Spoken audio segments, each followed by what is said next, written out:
It had been so long since anyone had shown me real care, and that realization hit me harder than I expected. That day at the beach, Leonard was kind, thoughtful, maybe too thoughtful. When he offered to help me apply sunscreen, I didn't think much of it at first, but something in the air felt different, heavier. I told myself it was just my imagination, that I was overthinking. Yet the silence between us said things words couldn't. His hands hesitated, and for a moment I didn't know what to do. I should have stopped it. Maybe said something. But I didn't.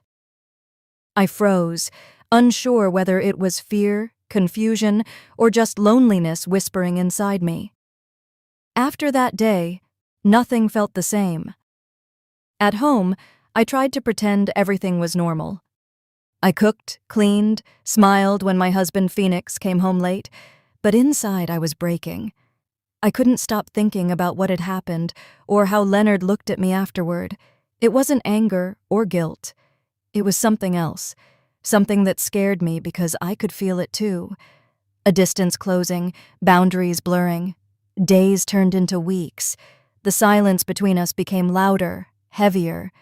I avoided being alone with him, but somehow we always ended up in the same room, quiet, awkward, pretending not to notice the tension. Then came another weekend. Phoenix had to work, and Leonard asked if we could go back to the beach. I said yes, hoping the sunlight and the waves would clear my head, but it didn't. Even the sea breeze couldn't wash away what I was feeling. That day changed everything again, not because of what was said, but because of what wasn't.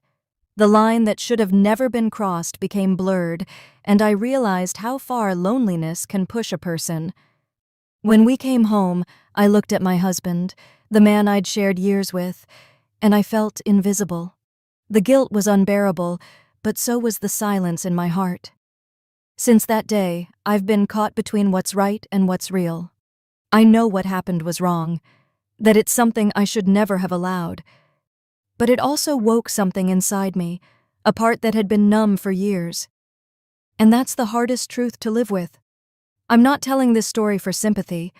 I'm telling it because I want others to understand how easily emotional distance can turn into something darker. It's not always about desire. Sometimes it's about pain, emptiness, and the human need to feel seen. So please, if you're watching this, don't let loneliness take you places you can't return from. Talk to someone. Reach out before it's too late. And if you've stayed with me till now, thank you for listening. Your support means everything. Don't forget to like this video, share your thoughts in the comments, and subscribe to Feel Story for more real-life tales that remind us how fragile and human, and we all are. If you're here after watching the last part, thank you. This is the continuation of that story. A story about guilt, silence, and the price of choices we can't undo. After that night, nothing felt normal anymore. The house was the same walls, the same rooms, but everything inside me had changed. Every sound felt louder, every silence felt heavier. I couldn't look Leonard in the eyes without feeling a storm inside me. Phoenix still didn't notice anything. He was always busy, always tired, always gone. He'd come home late, kiss my cheek out of habit, and move on with his evening, just like always. But now, when he looked at me, I felt something inside break a little more each time. Leonard acted normal. At least he tried to. He helped around the house, talked about school, even laughed at dinner. But I could feel it. That invisible connection, that dangerous secret pulsing between us like a shadow that refused to fade. Every night when I'd pass by his room, I could hear music playing softly. Sometimes I'd stop outside his door for a second, my hand trembling, and then walk away before I could do something I'd regret again. I told myself it was over. I told myself it would never happen again. But the truth, you can't erase what's already been written. One evening, Phoenix got a call, work emergency again, and left in a hurry. The moment the door closed behind him, silence filled the house. Leonard was in the living room reading. I tried to walk past him, but he looked up, his eyes meeting mine, calm, quiet, and full of questions I didn't want to answer. "Mom," he said softly, "are you okay?" The word mom hit me like a wound. I nodded quickly, pretending to smile. "I'm fine," but I wasn't. The guilt was eating me alive. I wanted to tell him to forget everything, to start over, to be normal again. But when I saw the way he looked at me, not as a child, but as someone who saw me, really saw me, the words vanished. That night, I didn't sleep. I sat on the couch, the TV flickering quietly, thinking about everything I'd done. I wanted to run to disappear, but how do you run from your own heart? The next morning, Phoenix called. He'd be staying at work for another 2 days. And that's when I realized I'd been given a choice. To fix what was broken or destroy everything that was left.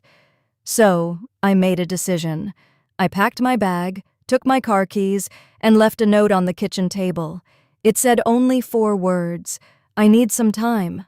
I drove for hours, not knowing where I was going, just away from the guilt, away from Leonard, away from the person I'd become.